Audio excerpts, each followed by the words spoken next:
नमस्कार साथियों, स्वागत है आपका बीएचयू बीए स्टडी चैनल में। तो आप लोगों का एग्ज़ाम है सेकंड सेमेस्टर का, हिंदी कहानी पेपर का नाम है। आपका 13 को शायद हिंदी मेजर का और 14 को हिंदी माइनर का एग्ज़ाम है। ठीक है, तो दोनों का सिलेबस सेम ही है। तो हम लोगों ने यूनिट फर्स्ट में जो आपका हिंदी कहानी की अवधारणा है, उसको हम लोगों ने देख लिया था। ठीक है, उसमें पहली ही यूनिट में जो 2 कहानियाँ हैं, एक पहली है उसने कहा था चंद्र शर्मा गुलेरी की, और दूसरी कहानी है पुरस्कार जयशंकर प्रसाद की। वो दोनों कहानियां हम लोगों ने देख ली हैं। उसके महत्वपूर्ण प्रश्नोत्तर भी हम लोगों ने कर लिए हैं। अब तीसरी कहानी है कहानी का प्लॉट। मैं प्रयास करूंगा कि आपकी जितनी भी कहानियां हैं, शायद 12 कहानियां हैं, उन सभी के बारे में महत्वपूर्ण प्रश्नोत्तर करा दूं और उनका सारांश बता दूं। ठीक है, तो आप लोग वीडियो के साथ बने रहिए। और जो वो पहली वीडियो में पढ़ा चुका हूँ, उसका मैं डिस्क्रिप्शन में लिंक डाल दूंगा, वो आप लोग देख लीजिएगा। तो आइए इसका सारांश देखते हैं, लेखक का परिचय देखते हैं। ठीक है, जो इस कहानी में जो मुख्य बिंदु हमें जो पढ़ने हैं, जो सिलेबस में भी हमारे उद्धृत है, पितृसत्तात्मक संरचना और स्त्री सरोकार। दूसरा है नारी जागरण की प्रतिध्वनि। और तीसरा है कथानक में नवाचार और शिल्पगत महत्ता। तीसरा बहुत ही इम्पोर्टेंट है, क्योंकि इस कथानक में, इस कहानी में शिवपूजन सहाय जी ने शिल्प का भी बहुत ही उत्तम प्रयोग किया है। मतलब इसकी भाषा भी बहुत ही आंचलिक है, और कई सारे इसमें मुहावरे हैं, लोकोक्तियां हैं, कहावतें हैं।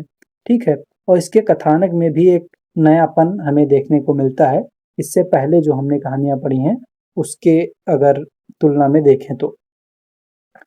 और पितृसत्तात्मक संरचना इस कहानी में हमें ये देखने को मिलती है, और स्त्री सरोकार मतलब स्त्री को भी अनेक वो सब मिलने चाहिए अधिकार जो एक पुरुष को मिलते हैं। तो आइए पहले हम लेखक परिचय देखते हैं। शिवपूजन सहाय, इनका जन्म 1893 ईस्वी में और इनकी मृत्यु 1963 ईस्वी में हुई थी। ये प्रेमचंद प्रसाद युग के प्रमुख कहानीकार हैं। इनका जन्म उनवांस बक्सर बिहार में हुआ था। उनके बचपन का नाम भोलानाथ था। बनारस की अदालत में नकलनवीस की नौकरी की, बाद में हिंदी के अध्यापक बने। असहयोग आंदोलन के प्रभाव से सरकारी नौकरी से त्यागपत्र दे दिया। इन्होंने जागरण, हिमालय, माधुरी, बालक आदि कई प्रतिष्ठित पत्रिकाओं का संपादन भी किया। इसके साथ ही हिंदी की प्रतिष्ठित पत्रिका मतवाला के संपादक मंडल में भी ये रहे। देहाती दुनिया उनका एकमात्र उपन्यास है जो ग्रामीण परिवेश को ठेठ भाषा में उभारता है। इसे आगे चलकर लिखे गए आंचलिक उपन्यासों की पूर्व पीठिका भी कहा जा सकता है। कहानी का प्लॉट और मुंडमाल जैसी मार्मिक कहानियां लिखकर इन्होंने हिंदी कथा साहित्य की श्री वृद्धि की है। विभूति, देहाती दुनिया, दो घड़ी, वे दिन वे लोग, बिंब प्रतिबिंब आदि पुस्तकों के अलावा उनके सैकड़ों लेख, निबंध आदि समय समय पर विभिन्न पत्र पत्रिकाओं एवं संग्रहों में प्रकाशित संकलित होते रहे हैं। उनकी रचनाओं का संकलन शिव पूजन रचनावली नाम से 4 खंडों में बिहार राष्ट्रभाषा परिषद पटना द्वारा प्रकाशित किया गया है। ठीक है, तो ये तो लेखक का परिचय हो गया। अब कहानी का सारांश देखते हैं। तो इसमें जो प्रमुख पात्र हैं वो तो एक तो लेखक स्वयं हो गए। ये कहानी उत्तम पुरुष शैली में लिखी गई है। उत्तम पुरुष शैली उसे कहते हैं जिसमें लेखक स्वयं मैं की तरह लिख रहा हो, जिसमें लेखक स्वयं एक पात्र के रूप में हो। ठीक है, और मैं कहकर कहानी लिख रहा है। एक तो इसमें मुंशी जी हो जाएंगे। मुंशी जी की एक पुत्री है भगजोगनी, जिसका काल्पनिक नाम लेखक ने दिया है भगजोगनी। और मुंशी जी के बड़े भाई हैं जो दरोगा हैं। ठीक है, तो दरोगा जी उन्हें कहते हैं इसमें। इस कहानी में कहानीकार ने समाज में नारी का स्थान निर्धारित करने के क्रम में तिलक दहेज की निर्मम प्रथा, वृद्ध विवाह आदि की विसंगतियों का मार्मिक दस्तावेज प्रस्तुत किया है। ठीक है, तिलक दहेज की क्रूरता की शिकार भगजोगनी एक वृद्ध के गले बांध दी जाती है। तरुणाई प्राप्त करते करते वह विधवा हो जाती है और अपने सौतेले बेटे की पत्नी बनने का दुर्भाग्य स्वीकार करती है। यह नारी की नियति है। ये तो हम लोगों ने 4 लाइनों में इस कहानी का सारांश देख लिया। अब विस्तृत रूप से इस कहानी में क्या क्या लिखा गया है वो हम लोग देखते हैं। लेखक ने इस कहानी लेखन में उत्तम पुरुष शैली का प्रयोग किया है। लेखक ने कहानी के प्रारंभ में ही अपनी विनम्रता का परिचय देते हुए कहा है कि मैं कहानी लेखक नहीं हूँ और कहानी लिखने योग्य प्रतिभा भी मुझ में नहीं है।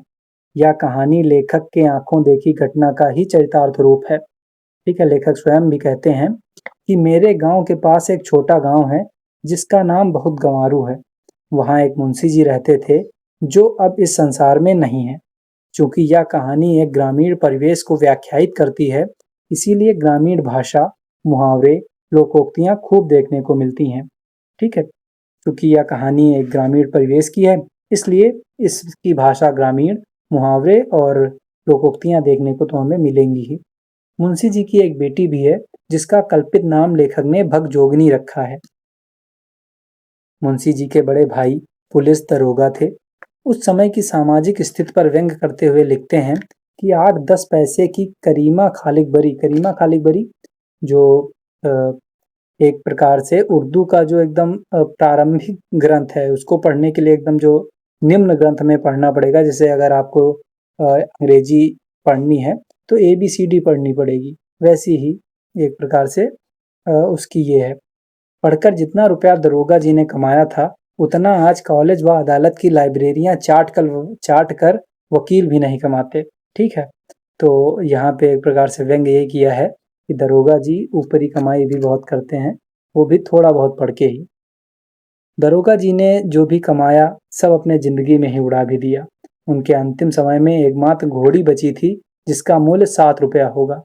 उस घोड़ी की बदौलत ही उनकी तरक्की रुकी रह गई, क्योंकि वो घोड़ी इनके कई अधिकारियों को भी पसंद थी, पर ये उसे बेच ना सके, क्योंकि उनसे घोड़ी से इन्हें बहुत प्रेम था।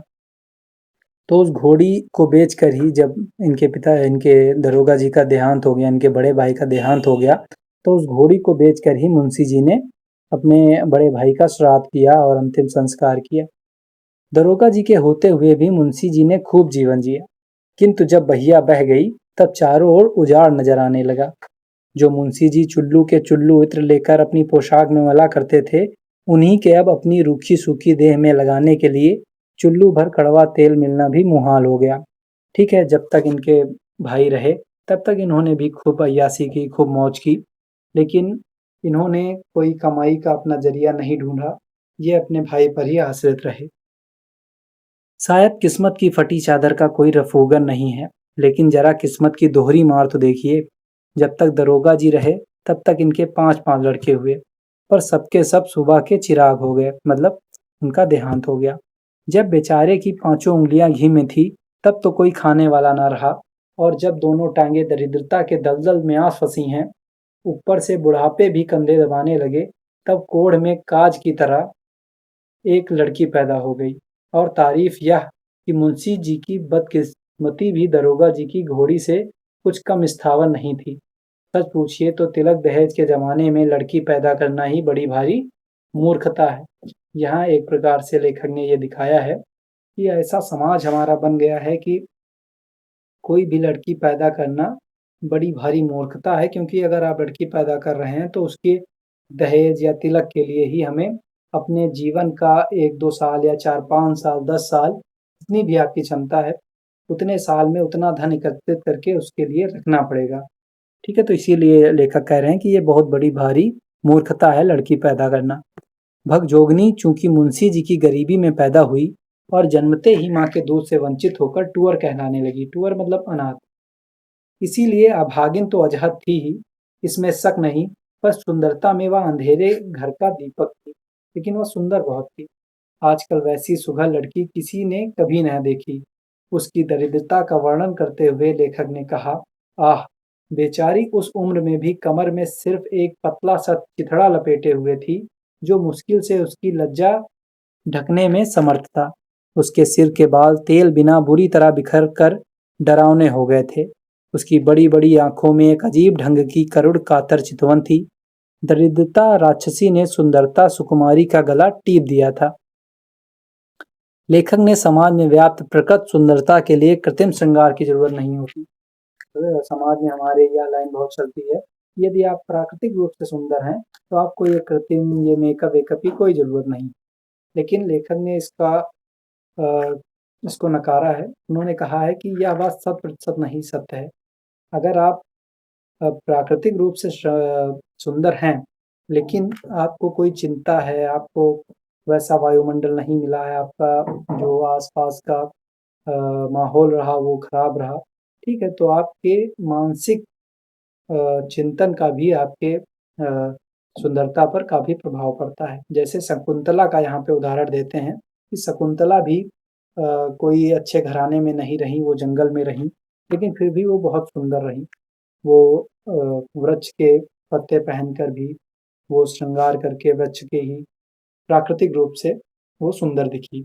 लेकिन ऐसा भगजोगनी के नसीब में नहीं था, क्योंकि शकुंतला तो चिंता और कष्ट के वायुमंडल में नहीं पली थी, किंतु भगजोगनी जो गरीबी की चक्की में पिसी हुई थी, भला उसका सौंदर्य कब खिल सकता था? मुंशी जी लेखक के समक्ष रोकर अपनी व्यथा बताने लगे कि किस प्रकार बिन माता के भगजोगनी का सिर व शरीर मैला कुचैला है। उसकी स्थिति ऐसी है कि मुट्ठी भर भीख लेने के लिए उसके तन पर फटा आंचल भी नहीं है। ठीक है, तो इतनी गरीबी है। एक बूढ़ा पिता इतना असहाय है कि जब उसकी बेटी यह कहती है कि बाबूजी बहुत भूख लगी है, कुछ खाने को दो, तो असहाय होकर उसके पास खुदकुशी कर लेने के अलावा और कोई उपाय नहीं बचता है, क्योंकि वो उसके कई बीमारियां भी हैं और वो चलने में असमर्थ है, वो कमाई करने में असमर्थ है, तो उसके पास और कोई उपाय नहीं बचता है। इस लड़की के लिए आसपास के सभी जवारी भाइयों के यहाँ मैंने पचासों फेरे लगाए, दांत दिखाए, हाथ जोड़कर विनती की, पैरों पड़ा, यहाँ तक बेहैया होकर यह कह डाला कि बड़े-बड़े वकीलों, डिप्टियों और जमींदारों की चुनी-चुनाई लड़कियों में मेरी लड़की को खड़ी करके देख लीजिए कि सबसे सुंदर जचती है या नहीं। अगर इसके जोड़े की भी एक लड़की निकल जाए, तो इसे अपने लड़की की शादी मत कीजिएगा। किंतु मेरे लाख गिड़गिड़ाने पर भी किसी भाई का दिल न पिघला। कोई यह कहकर टाल देता कि लड़के की माँ ऐसे घराने में शादी करने से इनकार करती है, जिसमें न सास है न साला और न बारात की खातिरदारी करने की हैसियत। कोई कहता है कि गरीब घर की लड़की चटोर और कंजूस होती है, हमारा खानदान बिगड़ जाएगा। ज्यादातर लोग यही कहते मिले कि हमारे लड़के को इतना तिलक दहेज मिल रहा है, तो हम भी शादी नहीं कर रहे। फिर बिना तिलक दहेज के तो बात भी करना नहीं चाहते। इसी तरह जितने मुंह उतनी ही बातें सुनने में आई। महज मामूली हैसियत वालों को भी 500 और 1000 तिलक दहेज फरमाते देखकर जी कुड़ सा जाता है। हिंदू समाज और मानसिकता को कोसते हुए कहते हैं कि सारे हिंदू समाज के कायदे भी अजीब ढंग के हैं। जो लोग मोल भाव करके लड़की की बिक्री करते हैं, वे भले आदमी समझे जाते हैं, और कोई गरीब बेचारा उसी तरह लड़के की बिक्री जो करते हैं, मतलब कि एक तरह से अगर शादी करने जा रहे हैं तो वो बताते हैं हमें इतना चाहिए, मुझे गाड़ी चाहिए, ये चाहिए, वो चाहिए। तो एक प्रकार से वे अपनी लड़की का दाम ही तो लगा रहे हैं, बिक्री ही तो कर रहे हैं। लेकिन अगर कोई गरीब बेचारा उसी तरह मोल भाव करके लड़की को बेच दे, तो वह कमीना कहा जाता है। मुंशी जी कहते हैं कि अपनी ही करनी का नतीजा भोग रहा हूँ। मोतियाबिंद, गठिया और दम्मा ने निकम्मा कर छोड़ा है। अब मेरे पछतावे के आंसुओं में भी ईश्वर को पिघलाने का दम नहीं है। अगर सच पूछिए तो इस वक्त सिर्फ एक ही उम्मीद पर जान अटकी हुई है। एक साहब ने बहुत कुछ कहने सुनने से इसके साथ शादी करने का वादा किया है। देखना है कि गांव के खोटे लोग उन्हें भी भड़काते हैं या मेरी झांझरी नैया को पार लगाने देते हैं। लड़के की उम्र कुछ कड़ी जरूर है, 41-42 साल की। लड़की है 12 साल की, और जो लड़का उन्होंने देखा है वो है 41-42 साल का। मगर अब इसके सिवा कोई चारा भी नहीं है। वो असहाय हैं, वो भी चाहते हैं कि कोई अच्छा लड़का मिले, लेकिन अब वो असहाय हैं तो उन्हें जो मिल रहा है उसी में वो सोचते हैं कि कुछ किसी तरह से मेरे सर से यह जो एक प्रकार से उनकी चिंता है ये उतर जाए। लेखक ने अपने कई कुंवारे मित्रों से अनुरोध किया, किंतु सबने उनकी बात अनसुनी कर दी। आखिर वही महाशय डोला काढ़कर भगजोगनी को अपने घर ले गए और वहीं शादी की कुल रस्में पूरी करके मुंशी जी को चिंता के दलदल से उबारा। ठीक है, लेखक ने भी कई प्रयास किए कि अपने कुंवारे मित्रों से कहा, और जो कुंवारे मित्र बहुत से सामाजिक बातें करते थे, बहुत मतलब कि हम समाज का उद्धार करेंगे या हम समाज को लेके चलते हैं, उन्होंने भी शादी करने से इनकार कर दिया था। बेचारे मुंशी जी की छाती से पत्थर का बोझ तो उतरा, मगर घर में कोई पानी देने वाला भी ना रह गया। बुढ़ापे की लकड़ी जाती रही, देह लच गई। साल पूरा होते होते अचानक टन बोल गए। गांव वालों ने गले में घड़ा बांधकर नदी में डुबो दिया। भगजोगनी जीती रही, आज वह पूर्ण युवती है। उसका शरीर भरा पूरा और फूला फला है। उसका सौंदर्य उसके वर्तमान नवयुवक पति का स्वर्गीय धन है। उसका पहला पति इस संसार में नहीं है, दूसरा पति है उसका सौतेला बेटा। ठीक है, तो इस प्रकार से कहानी का अंत होता है और किस प्रकार से इस कहानी का अंतिम जो अंत है वो काफ़ी दुखदायक है। ये हम लोग इस कहानी का अंतिम देख चुके हैं। ठीक है, तो ये आपकी कहानी का सारांश हो जाएगा। अब इस कहानी से संबंधित पिछले साल भी एक क्वेश्चन पूछा गया, जो पिछला पीवाईक्यू हुआ आपका 2024-25 में। उसमें ये क्वेश्चन पूछा गया था कि कहानी का प्लॉट का कहानी के तत्वों के आधार पर समीक्षा कीजिए। ठीक है, तो ये प्रश्न हम लोग कल देखेंगे। धन्यवाद।